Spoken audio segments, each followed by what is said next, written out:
Stop waiting for motivation. It is never coming. You feel empty because you were addicted to the result, not the work. This audiobook is not about working harder to get rich. It is about working harder to get sane. In the next hour, we will kill your need for validation and replace it with a biological addiction to the grind itself. You will learn to love the pain, crave the difficulty, and find peace in the chaos.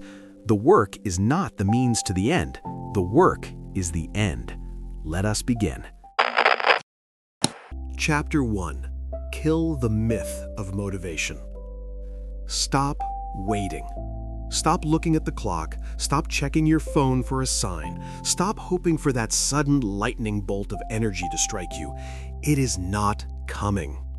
That is the first hard truth you need to swallow. The lightning bolt is a lie. You have been sold a fantasy.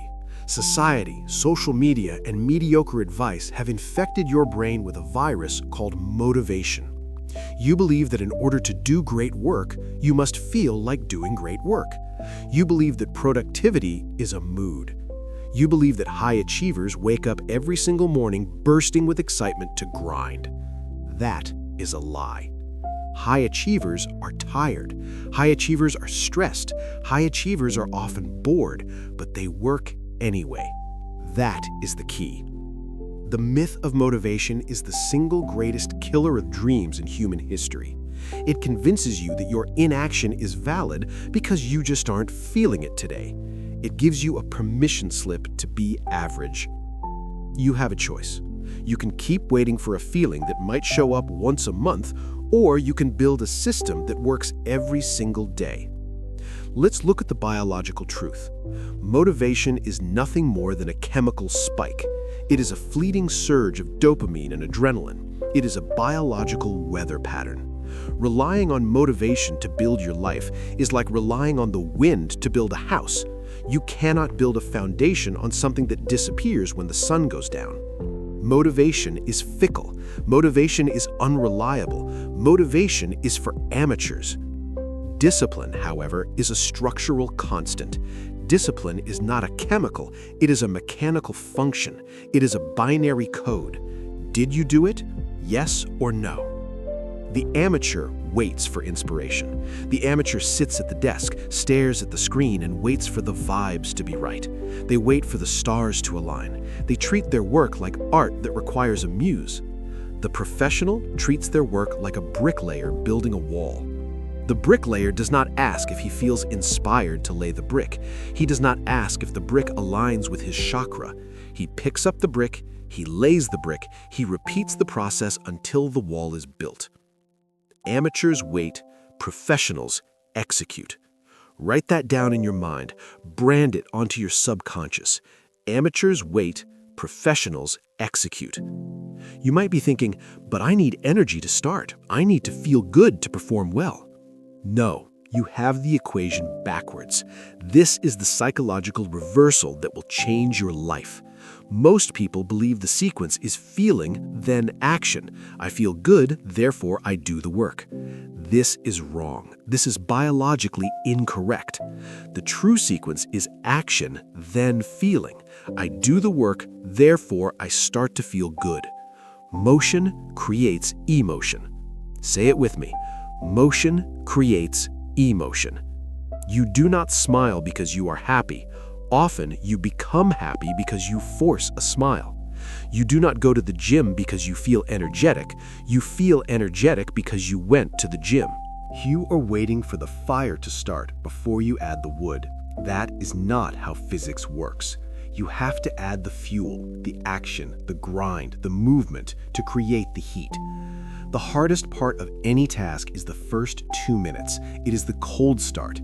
Your brain is an energy-conserving machine. It wants to keep you at rest. It wants you to sit on the couch. It wants you to scroll. When you try to start a hard task, your brain screams no. It creates resistance. It simulates fatigue. It creates anxiety.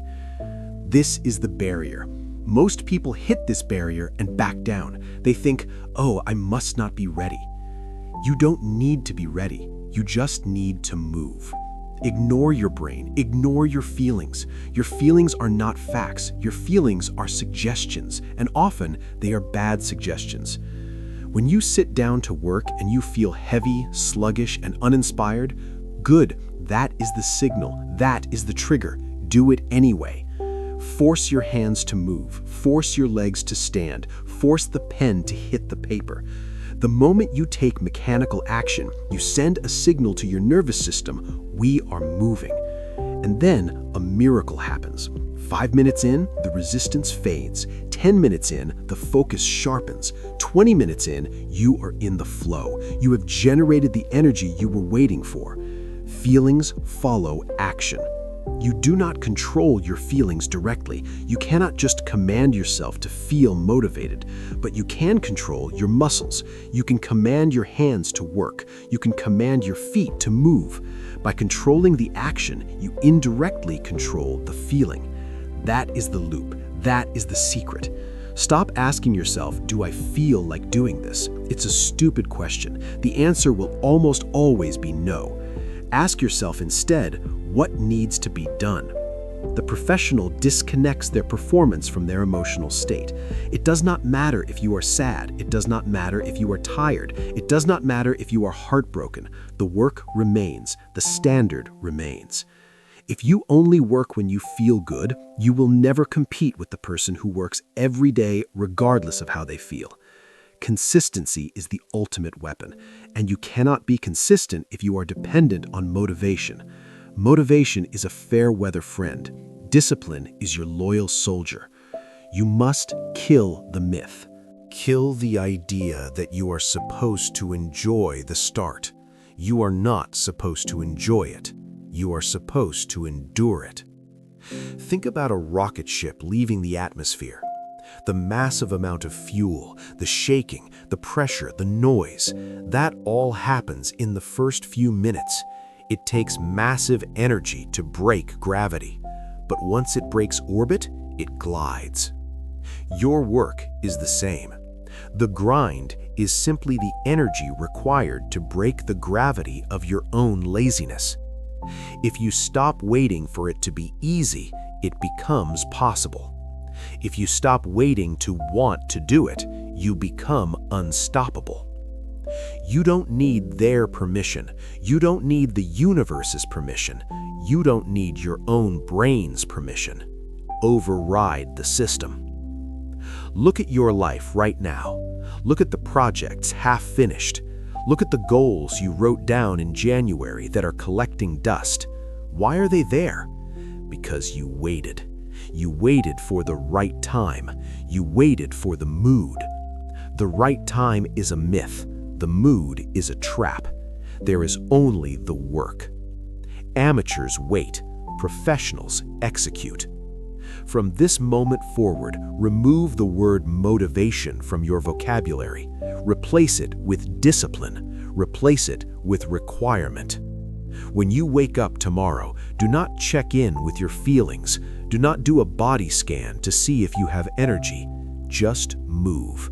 Put your feet on the floor. Stand up. Go. Motion creates emotion. Motion creates emotion. Motion creates emotion. You have the power to generate your own state. You are the generator, not the battery. So here is your instruction for today. Pick the one task you have been avoiding, the one you are not in the mood for, the one that feels heavy. Do not think about it. Do not plan it. Do not prepare for it. Just start. Give it 5 minutes of pure, mechanical, robot-like execution. Force the gear to turn. Watch what happens. Watch the resistance crumble. Watch the motivation arrive after you have already started. You have now killed the myth. You understand that the fire comes from the friction. You are no longer a slave to your moods. But now that you are moving, now that you are working, you will face a new enemy, a deeper, more seductive enemy than laziness. You will face the addiction to distraction. You will face the chemical hooks that your modern world has sunk into your brain. You have started the engine, but now we must ensure you do not run off the road. Chapter 2: The Dopamine Trap. You are an addict. You might deny it. You might say, "I don't do drugs, I don't gamble, I'm in control," but you are lying to yourself. Look at your behavior. Look at your daily habits. When you feel a microsecond of boredom, what do? You reach for your pocket. You unlock the screen. You scroll. You swipe. You check the red notification dot. When you feel a momentary pang of stress, what do? You open the fridge. You grab the sugar. You click on the video game. You look for the escape. You are addicted to cheap dopamine. And let me be clear, cheap dopamine is poison. Cheap dopamine is the silent killer of your potential. It is the reason you feel empty, anxious, and restless. It is the reason you cannot sit in a chair and work on a hard problem for 20 minutes without your brain screaming for a distraction. You have rewired your brain to expect a reward without effort. You have trained your nervous system to believe that pleasure is free. In the natural world, the world your brain was evolved for, dopamine was a survival mechanism. It was the biological reward for doing something hard. You hunted the animal, you got the dopamine. You built the shelter, you got the dopamine. You survived the winter, you got the dopamine. The chemical was the prize at the finish line of the struggle. But you have hacked the system. You get the prize without running the race. You get the feeling of achievement from a video game without actually achieving anything. You get the feeling of social connection from a like without actually connecting with anyone. You get the feeling of excitement from a 15-second video without actually learning anything. You are flooding your system with unearned pleasure, and this is destroying your baseline. When you flood your brain with cheap dopamine, you numb your receptors. Normal life becomes boring. Hard work becomes agonizing. Reading a book feels like torture because it doesn't flash and beep at you. Building a business feels impossible because the reward isn't instant. You have made yourself weak. You have made yourself fragile. It's not about attention deficit. It's about dopamine addiction. You have a choice. You can continue to be a lab rat in a cage, hitting the lever for a pellet of sugar until you die of mediocrity. Or you can break the cycle. You must stop seeking cheap dopamine. You must start seeking earned dopamine. Earn your chemicals. That is the mantra for this chapter. That is the rule for your new life. Earn your chemicals. If you want to feel good, you must pay the price first. You do not get the dopamine before the work. You get it after. The feeling of a finished workout is earned dopamine. The feeling of a completed project is earned dopamine. The feeling of saving money, of solving a complex problem, of mastering a new skill, that is earned dopamine. It feels different. Cheap dopamine leaves you feeling empty and wanting more immediately. It is a bottomless pit. Earned dopamine leaves you feeling satisfied, proud, and calm. It builds you up. Cheap dopamine is poison. Earned dopamine is fuel. You need to go on a detox. And I don't mean a weekend retreat. I mean a lifestyle shift. You need to look at the grind not as a burden, but as the cure. The work is the medicine. When you sit down to work and you feel that itch, that desperate urge to check your phone, to tab out to YouTube, to get a snack, recognize it for what it is. That is withdrawal. That is your brain throwing a tantrum because you cut off the supply of easy drugs. Do not give in. Starve the distraction, feed the focus. Every time you resist the urge to scroll, you are resensitizing your dopamine receptors. Every time you stay in the boredom, you are healing your brain. You must understand the concept of the entry fee. Most people view the discomfort of starting a task as a sign that something is wrong. They think this is hard, so I shouldn't do it. They think pain is a stop sign. Wrong. Pain is the price of admission.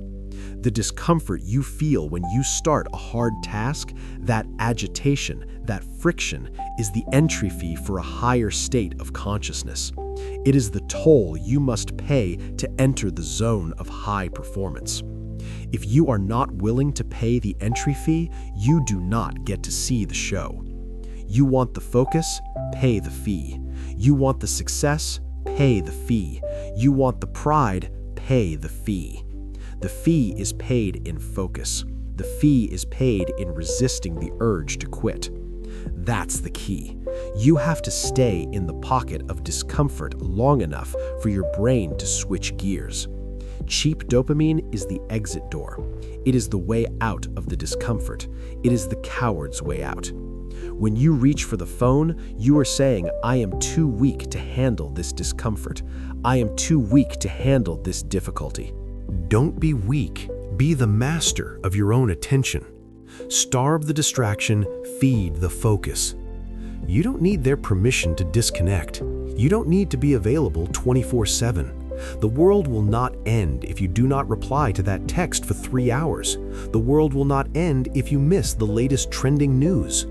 But your dreams will end if you do not learn to focus. You are trading your destiny for a digital hit of nothingness. You are trading your empire for a meme. Stop it. Here is the protocol. It is simple, but it is not easy. Identify your sources of cheap dopamine. Is it TikTok? Is it sugar? Is it gossip? Is it checking the stock market every 5 minutes? Identify them, and then ruthlessly cut them out during your work hours. Put your phone in another room. Turn off the internet if you don't need it. Clear your desk. Sit in the silence. The first 10 minutes will be hell. Your brain will scream. You will feel anxious. You will feel like you are missing out. Good. Let it scream. Starve the distraction. Feed the focus. Sit there until the boredom forces you to work. Boredom is not your enemy. Boredom is the incubator of greatness. If you let yourself be bored, your brain will eventually find the work interesting because the work is the only thing there. You have to make the distraction harder to access than the work. Right now, your distraction is easy. It's one click away. The work is hard. It requires thought. You must flip the equation. Make the distraction impossible. Make the work the only option. It's not about lack of willpower. It's about environment design. Earn your chemicals. When you finish the task, then you can check the phone, but not before. Never before. You must rewire the reward loop. The reward comes after the kill, not before. If you eat the feast before the hunt, you will never hunt again, and a hunter who does not hunt starves to death. You are starving your soul to feed your addiction. Cheap dopamine is poison. It makes you soft. It makes you slow. It makes you complacent. The grind is the detox. The hard work scrubs your mind clean. It resets your baseline. It allows you to find joy in simple things again. When you spend all day working hard on something meaningful, a glass of water tastes like champagne. Sitting in a chair feels like luxury. But when you spend all day scrolling and binging, nothing tastes good. Nothing feels enough. You are chasing a dragon you will never catch. You have a choice. Step out of the trap. Stop being a consumer of other people's lives and become the creator of your own. Starve the distraction, feed the focus. Starve the distraction, feed the focus. Once you clear the chemical fog, once you stop the cheap hits, you will find something interesting. You will find that the work itself has a texture. You will find that the struggle has a flavor. But to truly appreciate that flavor, you have to do more than just focus. You have to push against the weight. You have to understand that the difficulty is not just a barrier, it is the very thing that makes you strong. You have cleared the poison from your veins. Now it is time to build the muscle. Chapter 3. Seek the resistance. Most people spend their entire lives running away from one thing: resistance. They organize their lives to be as smooth as possible. They buy products to make things easier. They hire people to do the hard stuff. They choose the path of least resistance at every single crossroad. They pray for an easy day. They pray for a light load. And that is why they are weak. Comfort is the enemy. Comfort is the silent killer of the human spirit. Comfort is the warm bath that lulls you to sleep while your muscles atrophy and your will dissolves. You think comfort is the goal? You are wrong. Comfort is the trap. If you are comfortable right now, you are in danger. You are shrinking. You have a choice. You can choose the easy path, or you can choose the path of growth. But you cannot have both. Growth and comfort do not coexist. They are like oil and water. Where there is comfort, there is no growth. Where there is growth, there is no comfort. Think about the physics of the gym. You do not go to the gym to lift styrofoam blocks. Why? Because it is easy. And because it is easy, it is useless. You go to the gym to lift iron. You go to find the weight that is heavy enough to make you shake. You look for the point of failure. Why do you do this? Because you understand the biology. You know that the muscle only grows when it is torn. The muscle only adapts when it encounters a force greater than itself. Resistance is the signal to the body that it must upgrade. Without the weight, the muscle stays small. Without the resistance, the body stays weak. Your mind works exactly the same way. Friction is necessary. Friction is the only evidence of growth. If your day is easy, if your work is smooth, if you encounter no problems, you are not having a good day. You are having a wasted day. You are lifting styrofoam. You need to seek the friction. You need to hunt for the difficult tasks. If the work is easy, you are shrinking. If the work is hard, you are expanding. That's the key. When you feel that tightness in your chest because a problem is complex, good. That is the weight on the bar. When you feel the frustration of learning a new skill, good. That is the muscle tearing. When you feel the urge to quit because the project is overwhelming, good. That is the point of failure. That is where the growth happens. Do not run from that feeling. Lean into it. Friction polishes the gem. A rough stone does not become a diamond by sitting in soft cotton. It becomes a diamond by being cut, ground, and polished against a hard surface. The friction creates the shine. You are the stone. The world is the grinder. If you hide from the grinder, you remain a dull, unpolished rock. You remain common. You must adopt the callus theory. Look at the hands of a manual laborer. Look at the hands of a farmer or a fighter. They are rough. They are thick. They have calluses. Why? Because they interact with the world. They handle rough materials. The skin has hardened to protect the hand. The hand has adapted to the stress. Now look at the hands of a person who has never done a day of hard work. Soft, fragile, sensitive. A single splinter causes them agony. Now look at your mind. Is your mind calloused, or is it soft? Most people have soft minds. They have never exposed their psychology to high levels of stress. They have never forced themselves to concentrate when they wanted to sleep. They have never forced themselves to finish when they wanted to quit. So when life hits them, and life will hit them, they shatter. A small financial problem destroys their week. A small criticism destroys their confidence. They are fragile because they are unconditioned. You must build mental calluses. You don't need their permission to be tough. You don't need society to tell you it's okay to be hard on yourself. You build calluses by exposing yourself to difficulty voluntarily. You pick the harder task. You have the difficult conversation. You wake up earlier than is comfortable. You take the cold shower. You study the complex subject. You do this not because you have to, but because you are training. You are hardening the vessel. It's not about masochism. It's about durability. It's not about suffering, it's about conditioning. When you voluntarily expose yourself to resistance every day, normal problems cease to affect you. When you are used to carrying 100 pounds, a 10-pound backpack feels like nothing. When you are used to the grind, the petty dramas of office politics or social media comments feel like nothing. You become bulletproof. Friction polishes the gem. Stop asking for the load to be lighter. Ask for your back to be stronger. Do what is hard, life becomes easy. Do what is easy, life becomes hard. This is the paradox of the grind ethic. If you sleep in, if you avoid the work, if you eat the junk, if you scroll the phone, that is easy. In the moment, it feels great, but your life becomes hard. You become broke. You become unhealthy. You become anxious. You become irrelevant. The easy choices accumulate into a hard life. But if you do what is hard, if you wake up early, if you eat clean, if you attack the difficult project, if you face your fears, your life becomes easy. You become rich. You become strong. You become confident. The hard choices accumulate into an easy existence. You have a choice. Do you want the pain now, or do you want the pain later?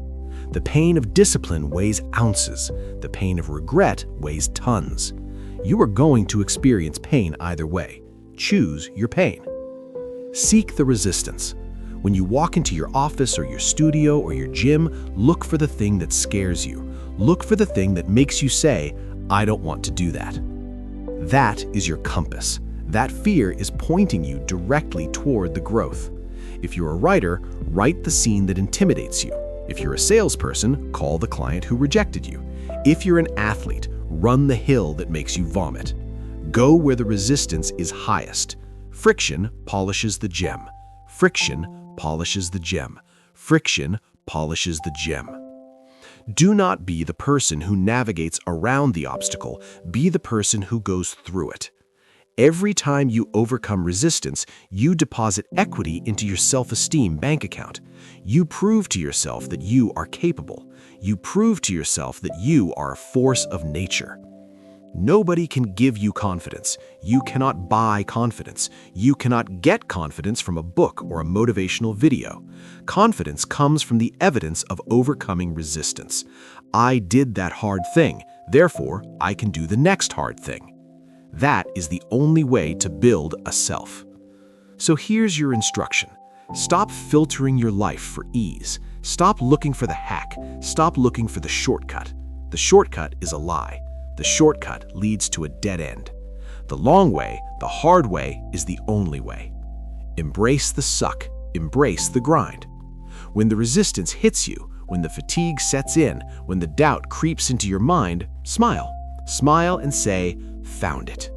You found the growth. You found the edge. Now push past it. Do what is hard. Life becomes easy. Comfort is the enemy. Comfort makes you slow. Comfort makes you stupid. Comfort makes you obsolete. Stay hungry, stay foolish, stay uncomfortable. But be warned, there is a specific type of resistance that defeats even the strongest warriors. It's not the heavy weight, it's not the complex problem, it's something far more insidious. It is the silent killer of ambition. It is the thing that happens when the adrenaline fades and the excitement dies. It is the long, flat, gray road of repetition. You can handle the pain, but can you handle the boredom? Chapter 4. Master the Mundane. Everyone starts. Almost no one finishes. Why? Is it because the work gets too hard? No. Is it because they run out of time? No. Is it because a catastrophe strikes? Rarely. They quit because they get bored.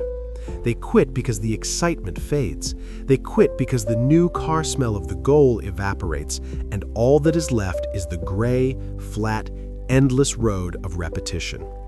This is where the dream dies. It doesn't die with a bang, it dies with a yawn. You have a choice. You can be the person who chases the shiny object, jumping from project to project, never building anything of value, or you can be the person who masters the mundane. Boredom is not a bug in the system. Boredom is the feature. Boredom is the filter of greatness. Let me repeat that because your entire future depends on understanding it. Boredom is the filter of greatness. The universe uses boredom to weed out the pretenders. If success were exciting every single day, everyone would be a billionaire. If getting shredded was a thrill every single morning, everyone would have a six-pack. If mastering a skill was a constant dopamine rush, everyone would be a genius. But it isn't. It is dull, it is repetitive, it is unsexy, and that is exactly why it is valuable. The barrier to entry for the top 1% is not intelligence. It is the ability to endure the boredom that the 99% cannot handle. When you hit the point where the work feels stale, where you feel like you were just going through the motions, congratulations, you have hit the filter. Most people hit the filter and turn around. They say, this isn't for me anymore. They say, I've lost my passion. Passions are for children. Professionals have protocols. It's not about passion, it's about discipline. It's not about excitement, it's about execution. You must learn to love the plateau. In any pursuit, whether it is martial arts, business, or art, there is a rapid burst of progress at the start. You learn quickly, you see results, it's fun. But then you stop seeing results. You keep working, but the needle doesn't move. You are doing the same thing day after day and nothing seems to happen. This is the plateau. This is where the amateurs panic. They think something is wrong. They change their routine. They change their diet. They pivot their business strategy. They look for a new magic pill. But nothing is wrong. The plateau is where the deep work happens. The plateau is where the habit is cemented into your nervous system. You must stay on the plateau. You must walk the flat road. Love the plateau. That's the key. You have to fall in love with the lack of progress. You have to fall in love with the repetition. Success is found in the ability to do the same boring, repetitive task 1,000 times with the same enthusiasm as the first time. Can you make the 500th sales call with the same energy as the first? Can you write the 100th article with the same precision as the first?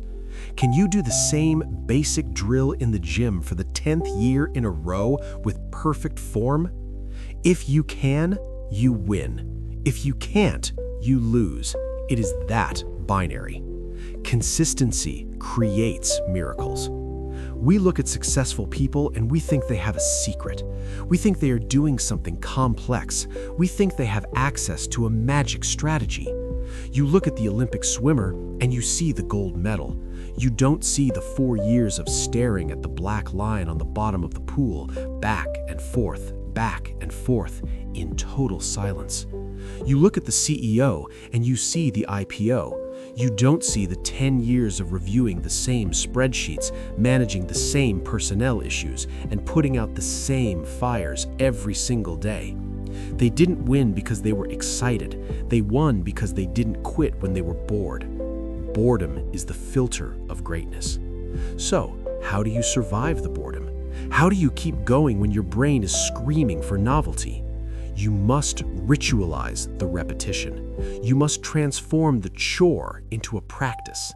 This is a spiritual shift.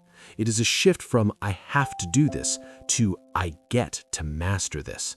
When a samurai draws his sword, he has done it 10,000 times.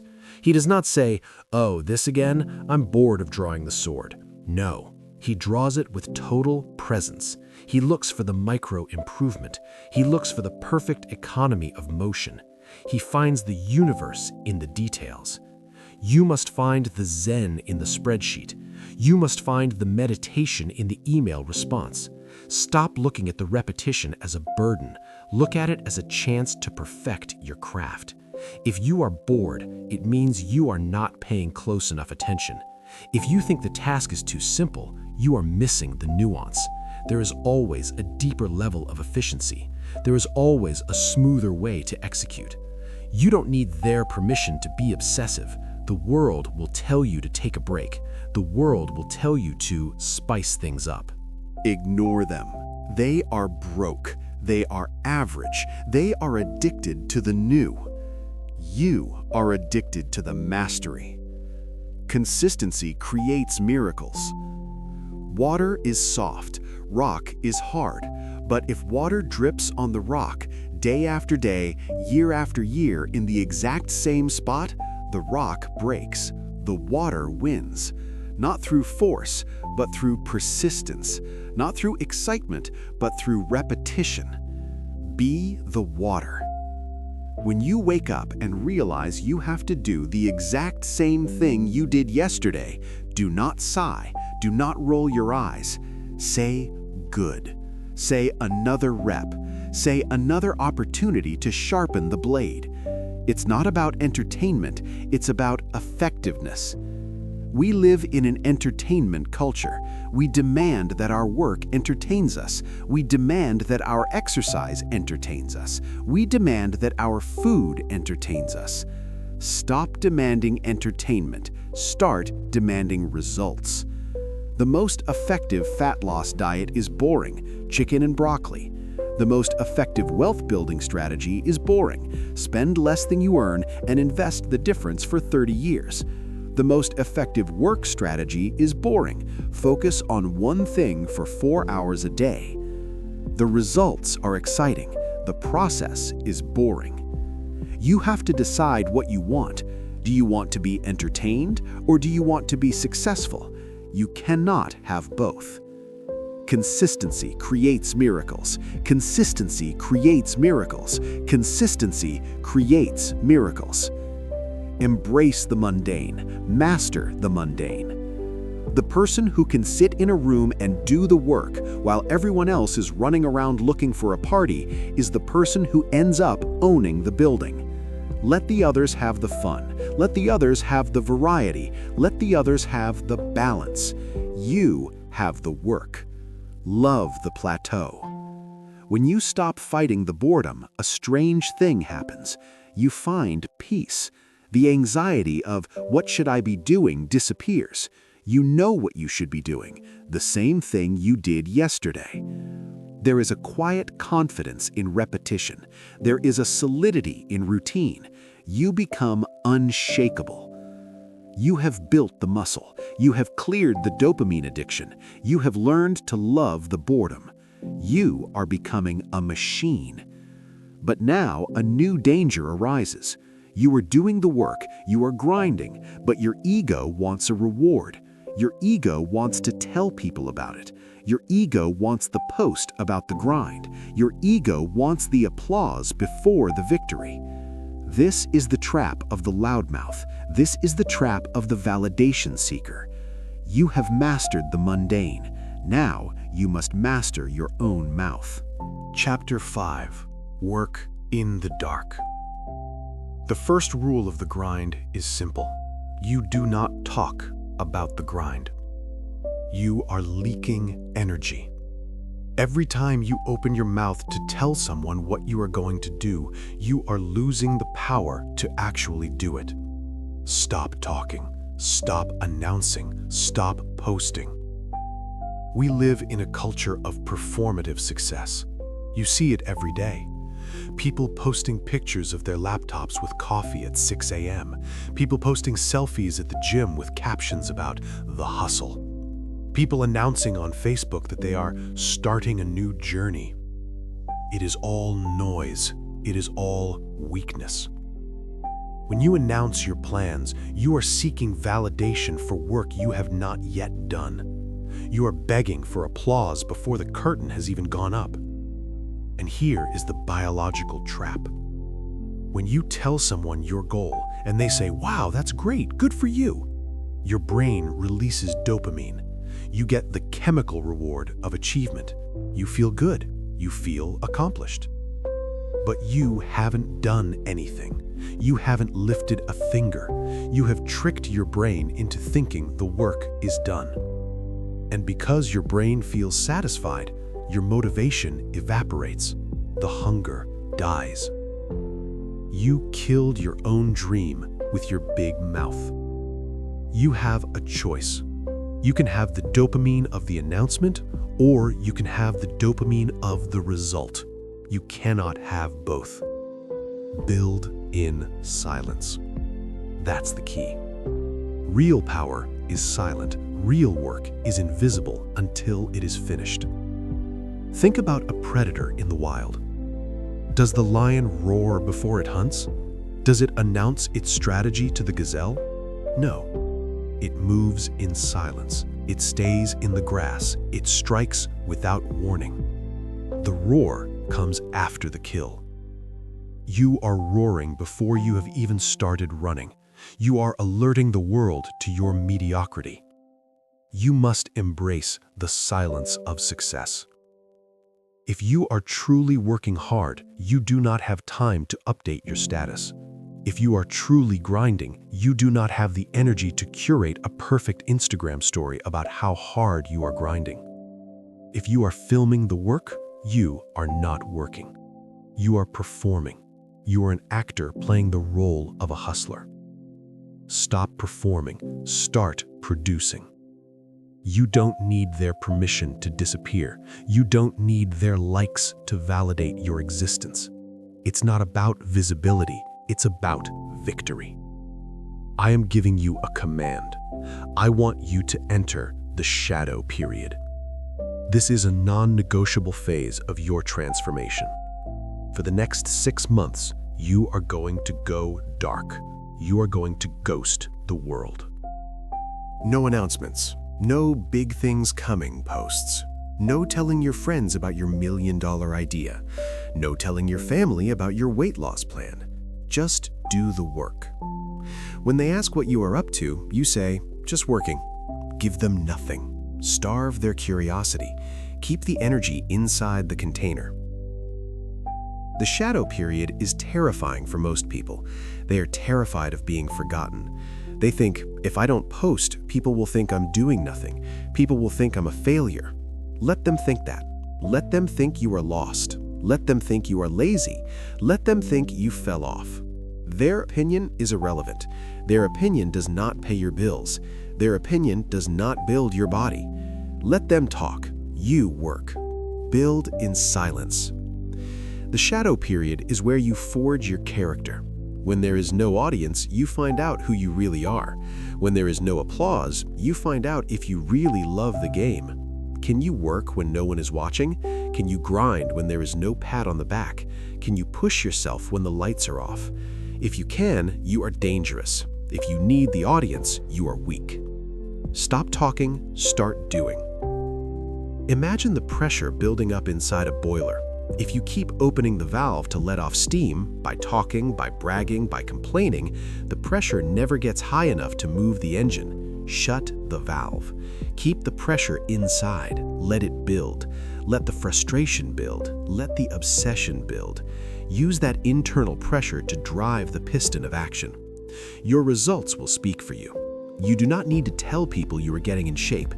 They will see it when you walk in the room 6 months from now and you are unrecognizable. You do not need to tell people you are building wealth. They will see it when your life changes.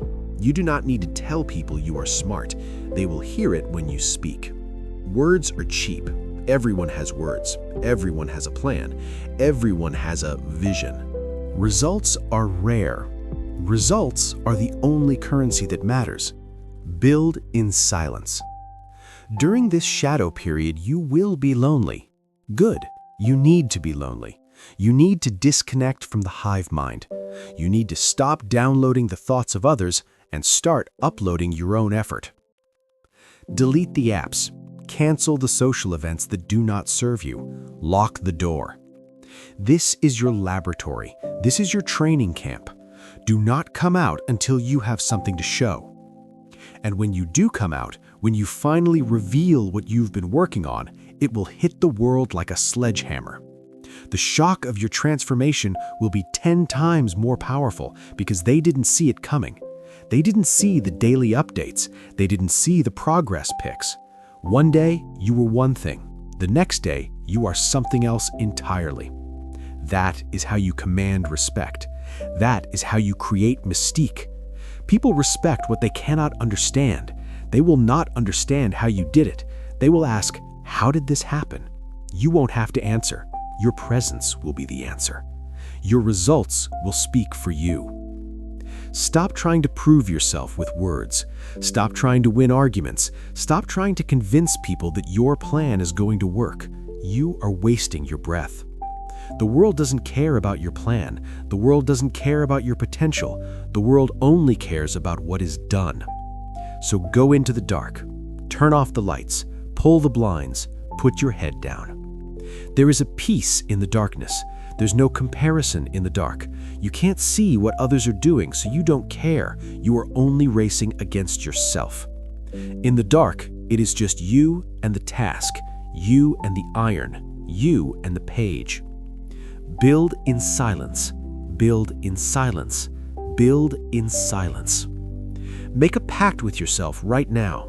I will not speak about this goal again until it is achieved. If you catch yourself about to brag, bite your tongue, taste the blood if you have to, swallow the words. Redirect that energy into the next rep. Redirect that energy into the next hour of focus. Stop talking, start doing. You have a choice. Do you want to be the person who talks a big game and never delivers? The person everyone secretly pities? The person who has been launching the same project for 3 years? Or do you want to be the silent assassin, the one who comes out of nowhere and takes everything? The choice is yours, but remember, the dark is not just about silence. The dark is also about endurance. Because when you are alone in the shadow, when the adrenaline is gone, when the silence is deafening, your body will start to scream. Your body will tell you it is done. Your body will beg for sleep. You will feel a heaviness in your bones. You will think you have reached your physical limit. You haven't. You are being lied to. Chapter 6. Fatigue is a lie. You think you are tired. You've been working for a few hours. Your eyes feel heavy. Your focus is drifting. A voice in the back of your head is whispering, "That's enough for today. You've done a good job. You need to rest. You need to recharge." I am here to tell you that voice is a liar. You are not tired. You're just bored. You are just uncomfortable. You are just hitting the first layer of resistance. Fatigue is a lie. Fatigue is a mental construct designed to keep you safe, comfortable, and average. It is a governor placed on your engine by millions of years of evolution. Your brain is designed to conserve energy. It is terrified of running out of fuel. So the moment you start to burn hot, the moment you start to push the red line, your brain slams on the brakes. It sends false signals of exhaustion. It floods you with feelings of weakness. It screams empty when the tank is actually more than half full. You must understand the biology of the 40% rule. This is a concept used by the toughest endurance athletes and special forces operators on the planet. The rule is simple. When your mind tells you that you are completely done, when you feel like you cannot take one more step or write one more word, you are only 40% done. You have 60% left in the tank. 60%. Think about that. You are quitting when you haven't even used half of your potential capacity. Your mind quits before your body. That's the key. Your mind is the weak link. Your body is a machine capable of feats you cannot imagine. Your body can run for days. Your body can work without sleep. Your body can endure extreme pain. But your mind? Your mind is a coward. Your mind wants to sit on the couch. Your mind wants the path of least resistance. You have a choice. You can listen to the coward or you can listen to the commander. The coward says, "I'm tired." The commander says, "We are just getting started." Tired is a feeling, not a fact. Do not confuse feeling tired with being exhausted. Exhaustion is a biological reality where your muscles literally fail. You are not exhausted. You are just uncomfortable. You are just experiencing the sensation of effort. Most people go through their entire lives without ever feeling true exhaustion. They stop at the first sign of discomfort. They confuse a yawn with a breakdown. You must stop treating your feelings as facts. Just because you feel tired does not mean you are physically incapable of working. Push past the wall. There is a wall. You will hit it every single day. It usually comes right when the work gets hard or right when the afternoon slump hits. The wall is tall. The wall looks solid. The wall says, stop. Most people hit the wall and turn around. They say, "I'm burnt out." But if you push past the wall, if you ignore the signal, if you force your body to keep moving, you break through to the other side. And on the other side of the wall is the second wind. This is not a myth. This is second wind psychology. When you push a biological system past its perceived limit, it triggers a survival response.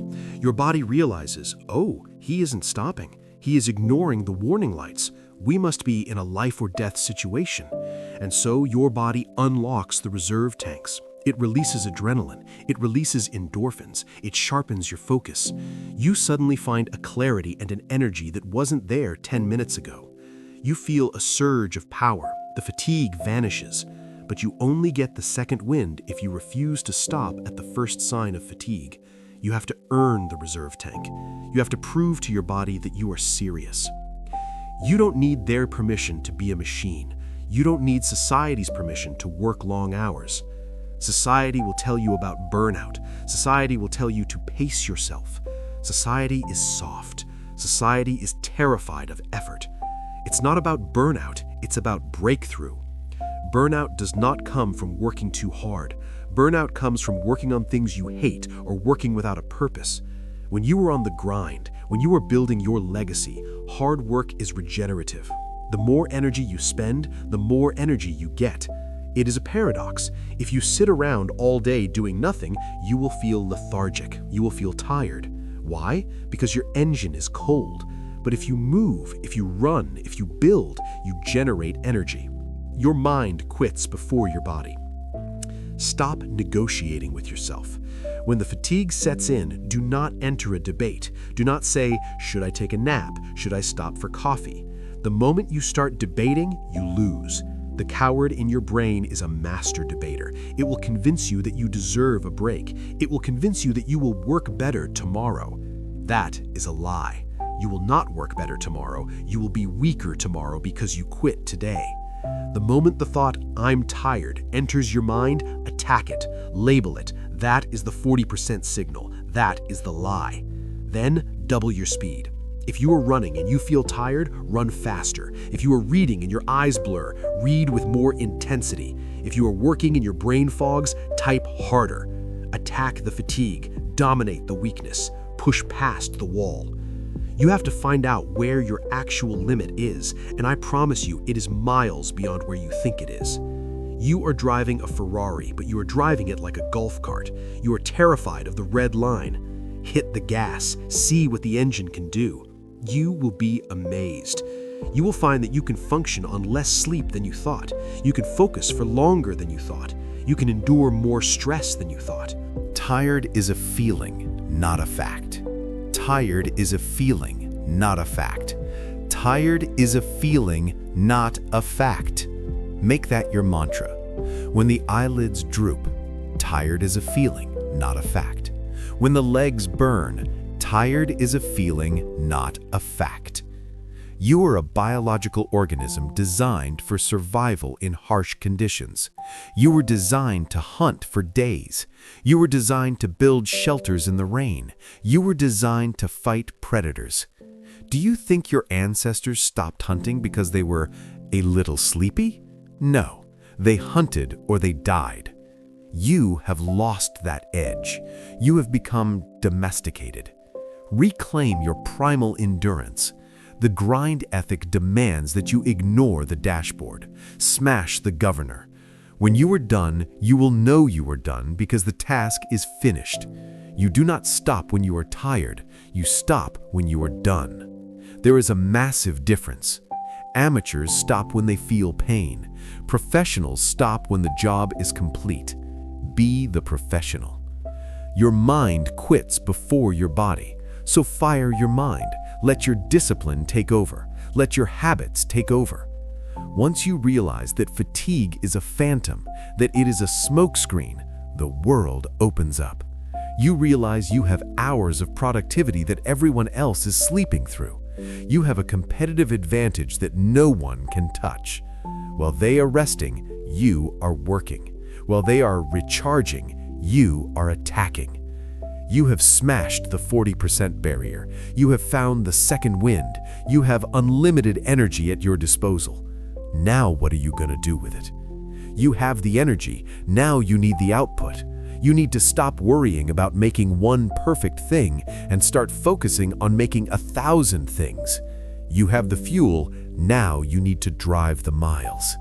It is time to let go of your preciousness. It is time to let go of your fear of making mistakes.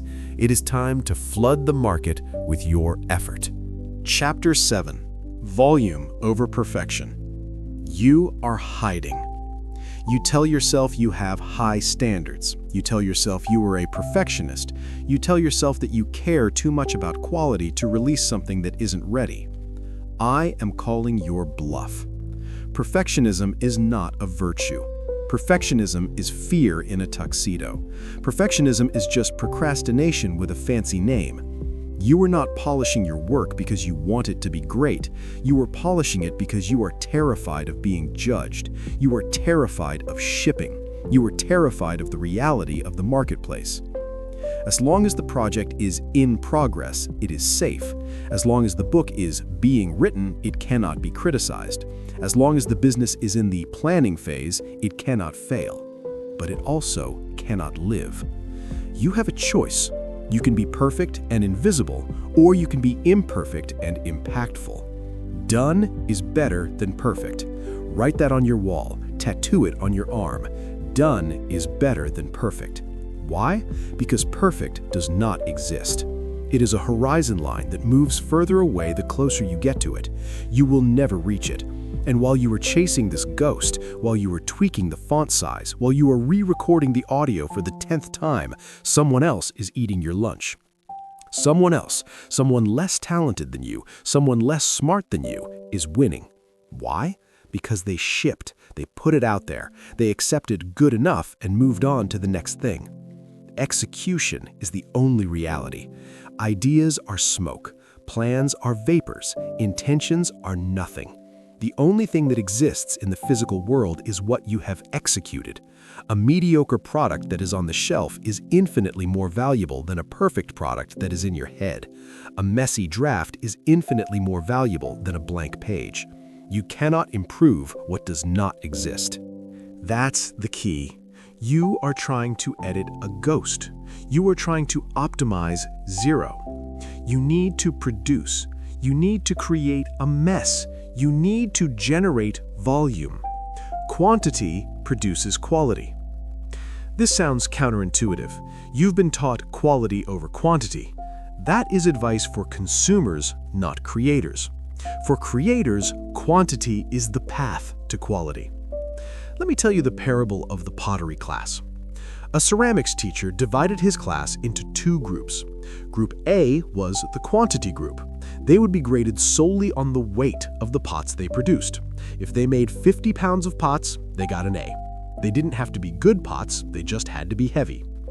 Group B was the quality group. They only had to make one pot, but it had to be perfect. If it was flawless, they got an A. At the end of the semester, a fascinating thing happened. The teacher looked at the best pots produced by the entire class. Every single one of the highest quality pots came from the quantity group. Why? Because while the quality group sat around theorizing about the perfect pot, arguing about aesthetics, and paralyzed by the fear of making a mistake on their one chance, the quantity group was grinding. They were throwing clay, they were making mistakes, they were learning how the wheel felt, they were learning the pressure. They made 10 bad pots, then 20 mediocre pots, then 50 good pots. By the time they reached the end of the semester, they had mastered the craft through repetition. Quantity produces quality. The quality group produced nothing but theories and one lump of dry clay. You are the quality group right now. You are sitting there thinking about your magnum opus. You are thinking about your big break. Stop it. Start throwing clay. You don't need their permission to be messy.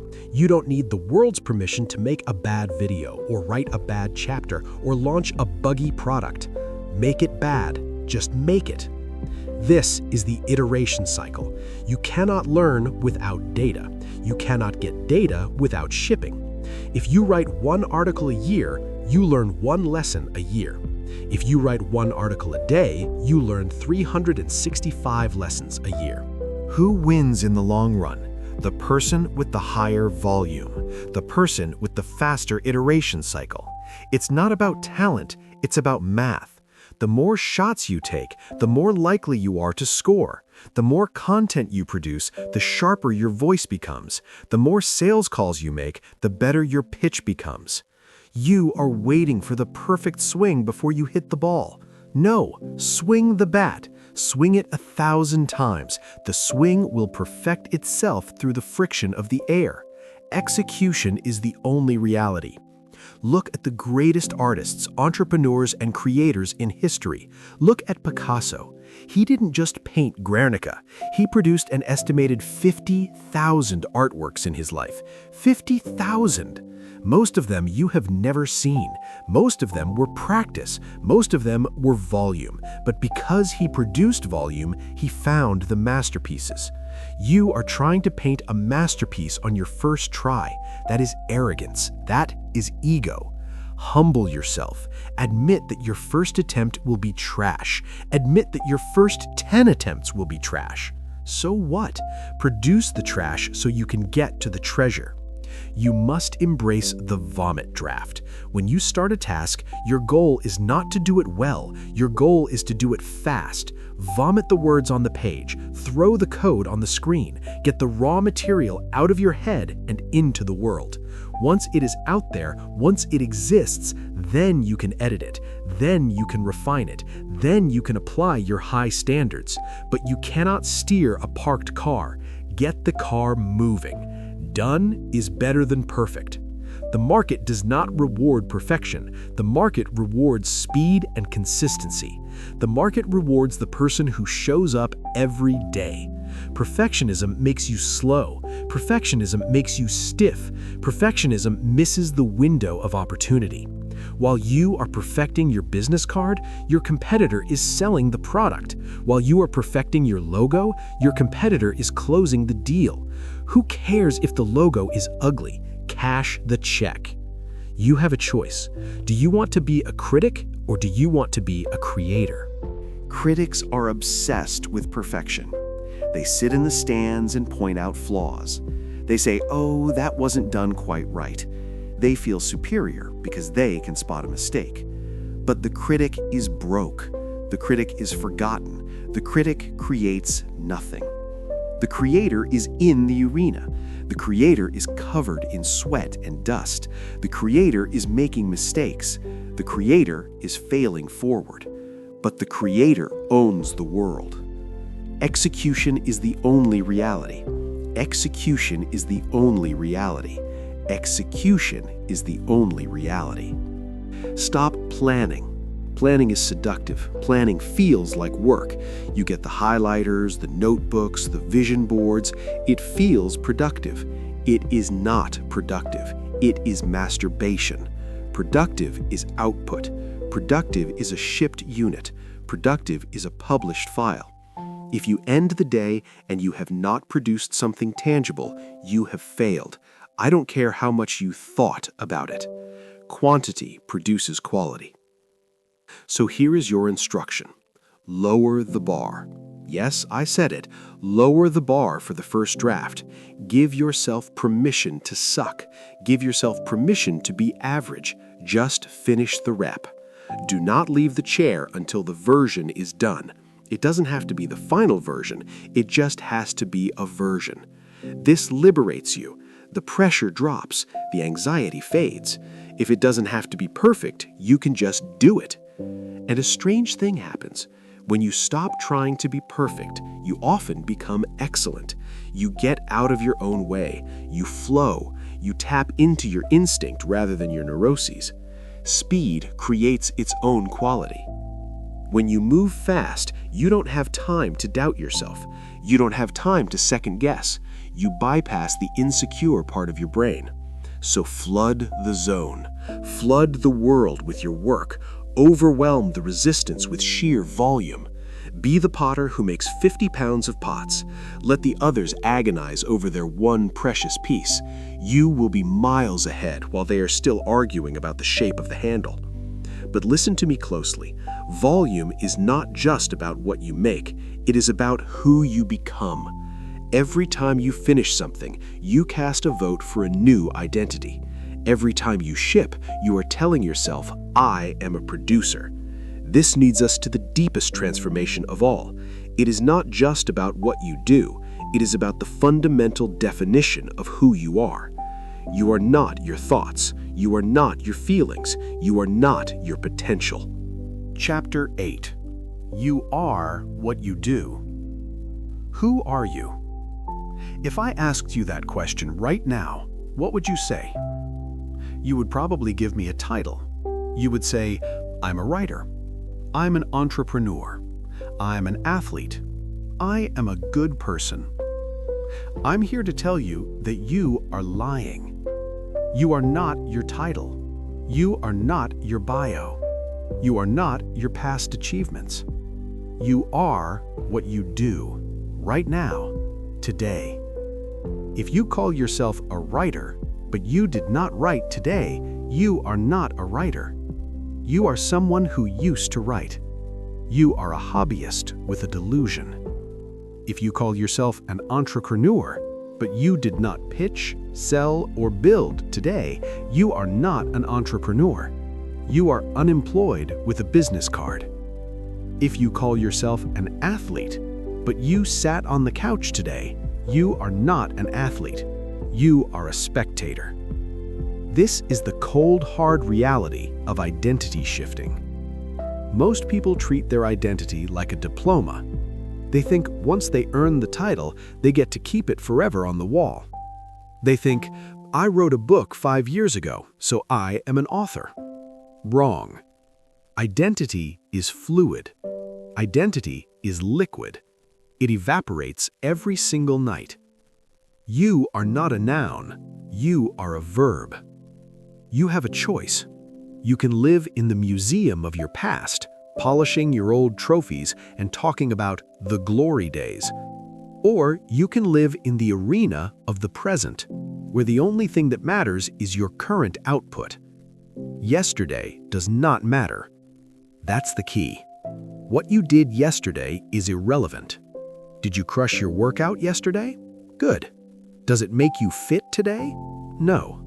Did you close a massive deal yesterday? Good. Does it pay for today's overhead? No. The moment the sun goes down, the score resets to 0. You must adopt the mindset of the zero balance account. Imagine your bank account of self-respect gets wiped clean every midnight. When you wake up in the morning, the balance is $0. You are broke. You have no status, you have no reputation, you have no rights to call yourself a success. You have to go out and earn it all over again. Rent is due every day. You have heard this before, but do you understand it? Do you feel the weight of it? Success is not owned, it is leased, and rent is due every day. There are no days off from your identity. The moment you stop doing the thing, you stop being the thing. This is why so many successful people crash and burn. They reach the top of the mountain and they think, I made it. They think the work is done. They start to identify with the result instead of the process. They say, I am a champion. No, you were a champion when you were training. Now that you are resting on your laurels, you are decaying. It's not about status, it's about action. You don't need their permission to reinvent yourself, but you do need your own permission to be honest with yourself. Look in the mirror, be brutal. If you didn't do the work today, strip the title.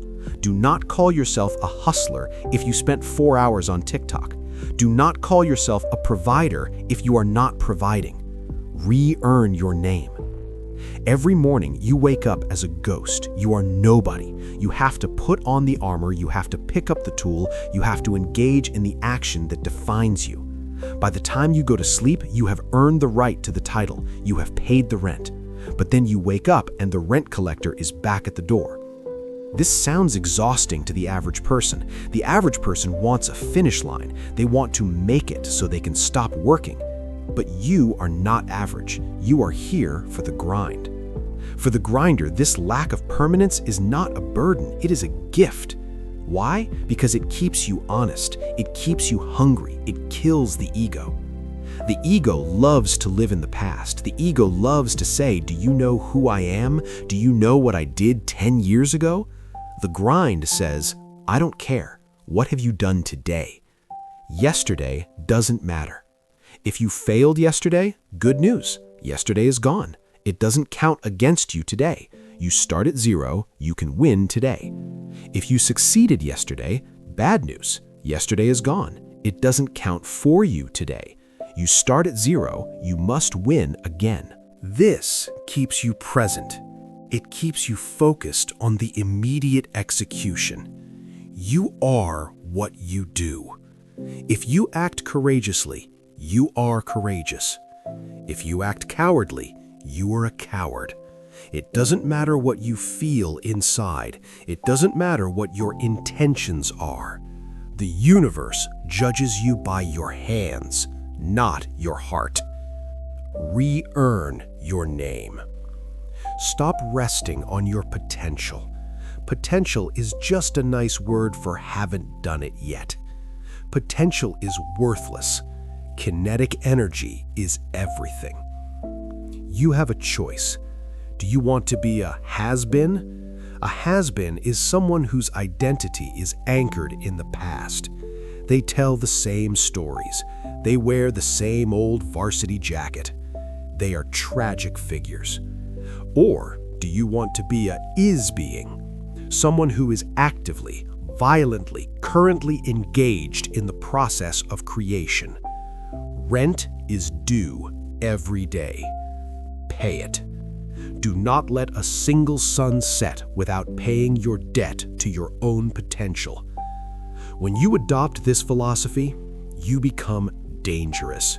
You become impossible to complacent. You stop looking for applause for things you did a year ago. You only care about the rep you are doing right now. This is how you build a legacy. Not by doing one great thing and talking about it forever, but by stacking thousands of good days on top of each other. A bricklayer is not a bricklayer because he built a wall once. He is a bricklayer because he is laying bricks now. So ask yourself the question again. Who are you? Do not answer me with a word. Answer me with an action. Show me, don't tell me. If you want to be a leader, lead. If you want to be a creator, create. If you want to be a savage, be a savage. But do not claim the title if you are not willing to pay the rent. Yesterday does not matter. Yesterday does not matter. Yesterday does not matter. Flush the past. It is dead weight. Wake up tomorrow morning at 0. Look at the empty account. Feel the hunger and go out there and fill it up. Re-earn your name. But as you go out there to earn your name, as you go out there to pay the rent, you are going to meet opposition. The world does not want you to pay the rent. The world wants you to stay in debt. Things will break. People will let you down. Plans will fail. Most people see these problems as reasons to stop. They see obstacles as signs that they should quit. You are going to see them differently. You are going to learn the dark alchemy of the grind. You are going to learn how to burn the opposition as fuel. Chapter 9. The obstacle is the fuel. Life is going to punch you in the face. That is not a probability, that is a guarantee. You are going to work hard, you are going to do everything right, you are going to follow the plan, and things will still go wrong. The market will crash, the client will fire you, the hard drive will fail, the injury will happen. Most people, when hit by the chaos of life, crumble. They whine, they complain, they play the victim. They ask, why is this happening to me? You have a choice. You can be the victim or you can be the alchemist. You can let the fire burn you or you can let the fire fuel you. The obstacle is the fuel.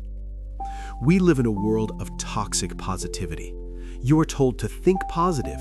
You are told to let it go. You are told to smile through the pain and pretend that everything is fine. I am telling you, stop it. Everything is not fine. You are angry. You are frustrated. You are disappointed. Good. Feel it. Do not suppress the darkness. Use it. This is the alchemy of anger. Anger is energy. Resentment is energy. The doubt of others is energy. It is high-octane, dirty nuclear fuel, and if you know how to put it in the engine, it will drive you further than happiness ever could. Think about the person who said you wouldn't make it. Think about the teacher who laughed at you. Think about the partner who left you because you weren't successful enough. Do not forgive them. Not yet. Take that memory, take that stinging insult, and shove it into the furnace of your ambition. Convert rage into revenue. That's the key. Rage is useless if you use it to punch a wall. Rage is useless if you use it to scream at traffic. That is leaking energy. That is waste.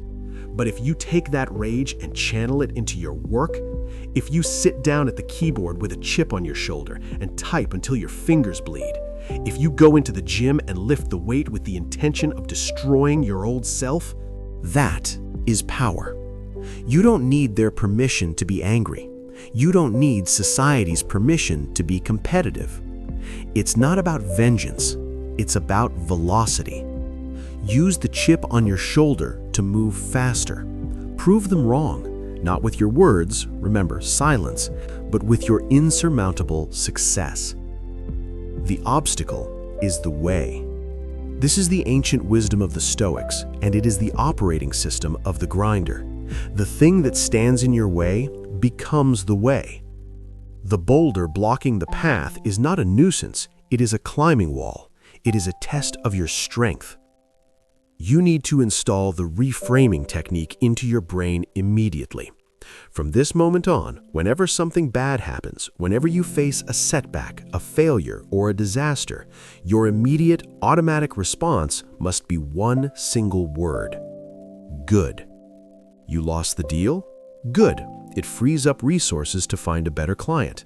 You got fired? Good. You were stagnating there anyway. Now you are forced to build your own thing. You got injured? Good. Now you can focus on your flexibility or your mental toughness while you heal. You failed the test? Good. You found a hole in your knowledge. Now you can plug it. When you say good, you strip the obstacle of its power to hurt you. You immediately flip the script. You turn the victimhood into agency. The problem is never the problem. The problem is your reaction to the problem. If you panic, the obstacle wins. If you reframe, you win. The obstacle is the way. Stop wishing for an easy life. An easy life produces weak people. Wish for a difficult life that you have the strength to dominate. Look at a fire. If you throw a small twig into a fire, it burns. If you throw a massive log, an obstacle, into a small fire, it might smother it. But if the fire is hot enough, if the fire is raging enough, that massive log becomes the biggest source of fuel. It makes the fire hotter. Be the fire. When you are on the grind, problems are just raw material. You consume them, you burn them, you turn them into heat. But to do this, to truly embrace the obstacle, you have to cut off your escape routes. You have to burn the boats. This is a strategy as old as war itself. When an army landed on enemy shores, the commander would order the ships to be burned. Why? Because if the soldiers knew they could retreat, if they knew they could go back home to safety, they would fight with 90% effort. They would save a little bit for the swim back. But when the ships are burning, when there is no way home, they fight with 100% desperation. They fight like demons, because the only way to survive is to win. You are keeping too many boats. You have a plan B, you have a safety net, you have a rich uncle, you have a job you can always go back to. That safety is killing you. As long as you have a plan B, your plan A will fail. Burn the boats. You have a choice. You can be safe or you can be successful. Put your back against the wall. Create a situation where you must succeed. When you have no choice but to figure it out, you become a genius. When you have no choice but to make the money, you become a master of sales. Necessity is the mother of invention. If you are comfortable, you will never invent anything. Convert rage into revenue. The obstacle is the way. Burn the boats. These are not slogans. These are tools for psychological warfare. And make no mistake, you are in a war. You are in a war against mediocrity. You are in a war against your own weakness. In war, you do not complain about the terrain. You do not complain about the rain. You fight. If the mud is deep, you fight in the mud. If the hill is steep, you fight on the hill. If the enemy is strong, you fight harder. Every time you overcome an obstacle, you become stronger. The resistance you fight against is the very thing that builds the muscle. So, stop dodging the difficulties. Stop looking for the passive income scheme that requires no work. Stop looking for the magic pill that requires no diet. Embrace the difficulty. Hunt for it. When you wake up and realize that today is going to be a hard day, smile. Say to yourself, this is fuel. This stress, fuel. This exhaustion, fuel. This doubt, fuel. Feed the engine. The grind is a furnace. It will burn anything you throw into it. It will burn your fears. It will burn your insecurities. It will burn your past. Throw it all in. Let the fire rise. Let it consume everything that stands in your way. But be careful. Once you learn to burn the obstacles, once you learn to master the work, you will start to ask a dangerous question. You will start to ask, when does it end? You will look for the finish line. You will look for the day when you can stop grinding and finally relax. I have bad news for you. Or, if you have truly listened, I have the best news of your life. There is no finish line. Chapter 10. The Infinite Grind. You have been asking the wrong question. Throughout this entire audiobook, in the back of your mind, a single question has been nagging you. You have been wondering, when does it end? When do I get to stop? When do I make enough money to relax? When do I reach the mountaintop so I can finally rest? I am here to tell you the truth that no one else has the guts to tell you. It never ends. There is no finish line. That is the secret. That is the final pill you must swallow. There is no destination. There's no magical beach where you sip drinks for 40 years and feel fulfilled. There is no dollar amount that makes the work stop mattering. If you are grinding just so you can stop grinding one day, you have missed the point entirely. You are treating your life like a waiting room. You're holding your breath, waiting to exhale. You have a choice. You can live a finite life, chasing a finish line that doesn't exist, constantly disappointed that you haven't arrived yet. Or you can play the infinite game.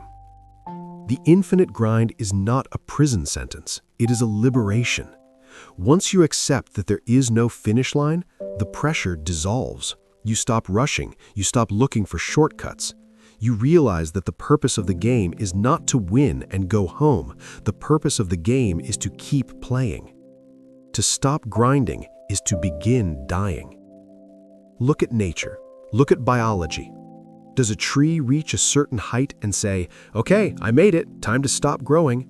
No, it grows until it dies. If it stops growing, it is rotting.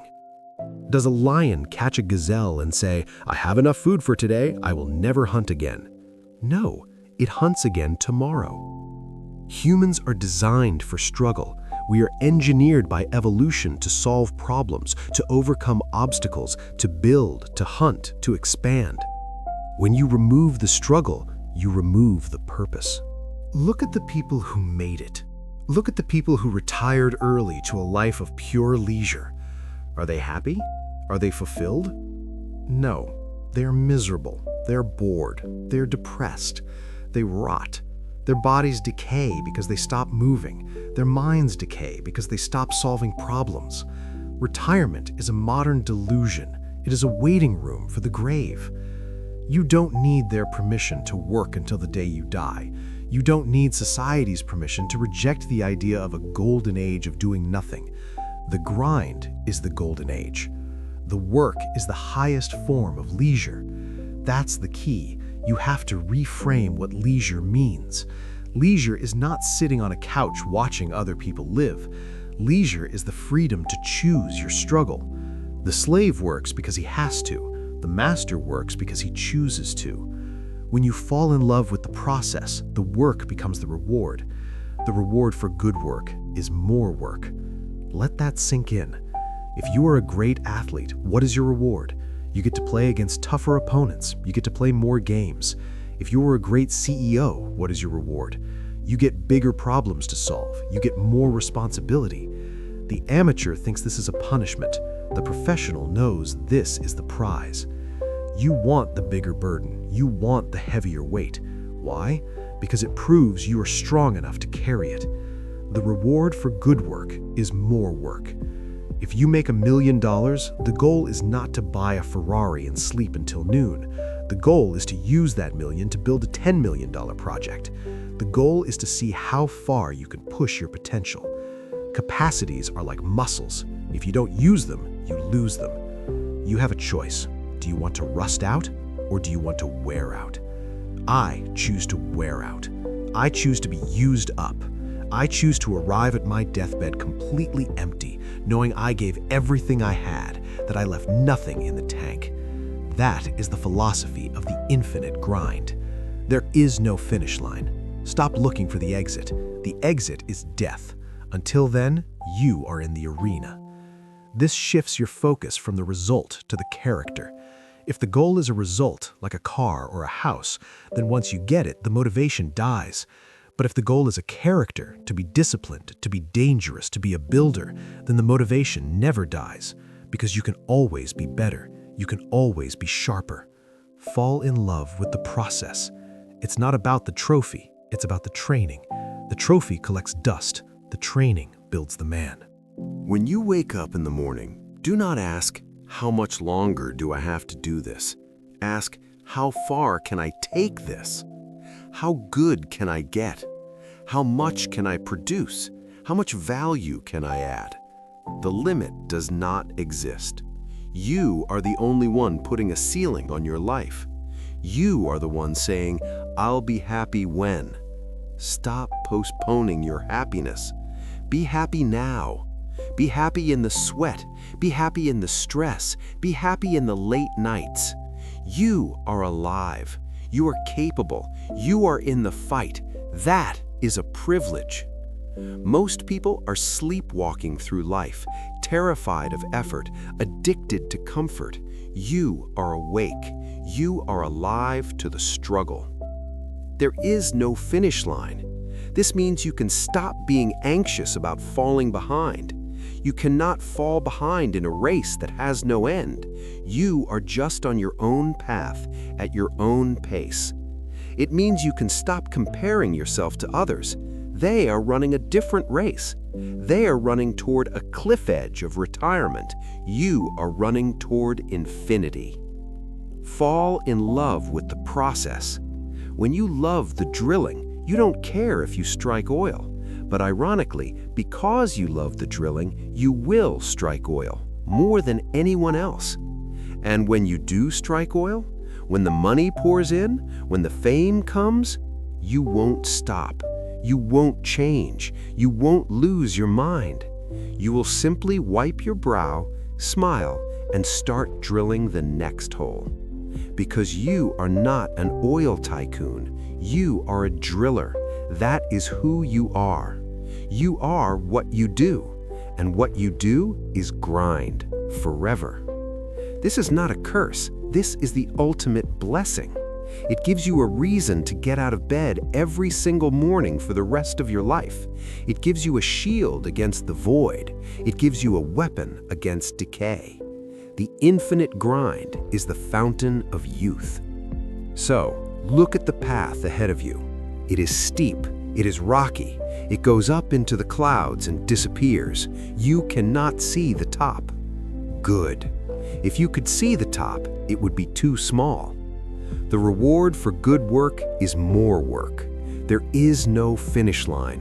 Fall in love with the process. You have the blueprint, you have the mindset, you have killed the myths of motivation and fatigue. You have embraced the boredom and the pain. You have accepted the infinite nature of the game. You are ready. You are no longer the person who started listening to this audiobook. That person was weak. That person was waiting for permission. That person was looking for a shortcut. That person is dead. You are what remains. You are the machine. You are the relentless force that cannot be stopped because you do not want to stop. You have mastered the concepts. Now there is only one thing left to do. The audio is ending. The silence is coming. And in that silence, you will make a decision that defines the rest of your life. Listen to me closely. The audio ends here, but your life begins now. Do not sit back and analyze what you just heard. Do not plan how you will use this tomorrow. Analysis is procrastination. Planning without action is a fantasy. You must act now. There is a task you have been avoiding. There is a project you are scared of. Go to it. Attack it. Not for the money, not for the praise, but because you are a machine built for production. You have the blueprint. You understand the code. The pain is information. The boredom is the path. Fall in love with the sweat. Marry the process. Divorce the result. Do not seek the easy path, for the easy path leads to a hard life. Embrace the grind, and you will find your soul.